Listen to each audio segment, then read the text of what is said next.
তিতাসের তরুণ তুর্কি জাগ্রত একতা সংঘের উদ্যোগে ফিরিজ কাপ ফুটবল ফাইনাল খেলা অনুষ্ঠিত।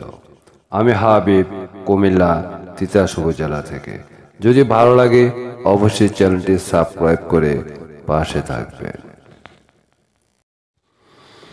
কুমিল্লা তিতাসের জাগ্রত একতা সংঘের উদ্যোগে ফিরিজ কাপ ফুটবল টুর্নামেন্টের ফাইনাল খেলা অনুষ্ঠিত।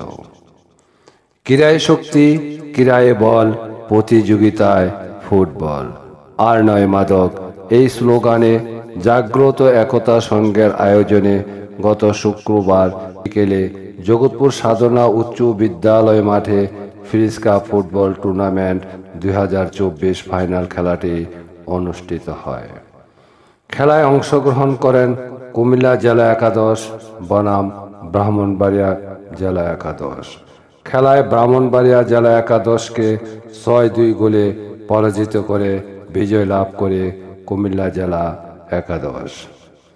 খেলার প্রথমার্ধে 1-1 গোলে শেষ হলেও দ্বিতীয়ার্ধে ব্রাহ্মণবাড়িয়া একাদশ 2-1 গোলে এগিয়ে যায়। নড়ে চড়ে বসে কুমিল্লা একাদশ, প্রচণ্ড চাপ সৃষ্টি করলে হ্যান্ডবল থেকে প্লান্টি পায় কুমিল্লা একাদশ। প্লান্টি থেকে 2-2 গোলে সমতা আনে কুমিল্লা একাদশ। আর পিছনে তাকাতেও হয়নি কুমিল্লা একাদশকে। একের পর এক আক্রমণ করে আরও 4 গোল করে 6-2 গোলে বিজয়ী হয় কুমিল্লা একাদশ। খেলা উপভোগ করার জন্য হাজার হাজার দর্শকের সমাগম হয়। জাগ্রত একতা সংঘের সভাপতি ও উপজেলা মৎস্যজীবী লীগের সাধারণ সম্পাদক কাজী মোহাম্মদ শফিকুল ইসলামের সভাপতিত্বে প্রধান অতিথি হিসাবে উপস্থিত ছিলেন জগৎপুর ইউপি চেয়ারম্যান মোহাম্মদ মুজিবুর রহমান।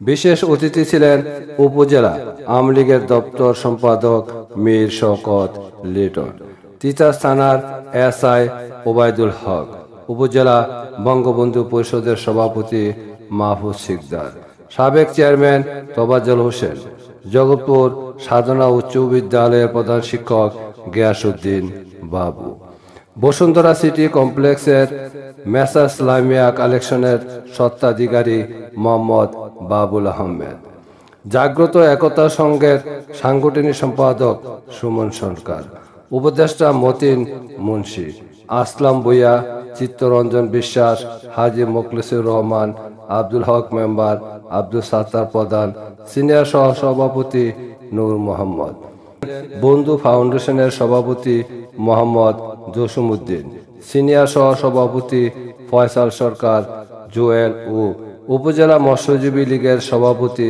সায়েম সরকার প্রমুখ। জাগ্রত একতা সংঘের সাধারণ সম্পাদক ও Jagatpur UP panel chairman Mohammad Umar ফারুকের পরিচালনায় খেলা ও পুরস্কার বিতরণ অনুষ্ঠানে উভয় পক্ষের খেলোয়াড়দের ছাড়াও বিভিন্ন এলাকা থেকে আগত ফুটবল প্রেমী দর্শক বিন্দুরা উপস্থিত ছিলেন। পরে অতিথিবৃন্দু চ্যাম্পিয়ন দলের প্রধান বসুন্ধরা সিটি কমপ্লেক্সের লাসিমা কালেকশনের স্বত্বাধিকারী মোহাম্মদ বাবুল আহমেদের হাতে বড় ফ্রিজ এবং দ্বিতীয় স্থান অর্জনকারীর পক্ষে তিতাস থানার এসআই ওবায়দুল হকের হাতে রানার্স আপ ছোট ফ্রিজ তুলে দেওয়া হয়। জনপ্রিয় ধারাভাষ্যকার মোহাম্মদ মনির হোসেন মাস্টারের সঞ্চালনায় রেফারি হিসেবে খেলা পরিচালনা করেন মোহাম্মদ আমির হোসেন। ধন্যবাদ সবাইকে এতক্ষণ পাশে থাকার জন্য।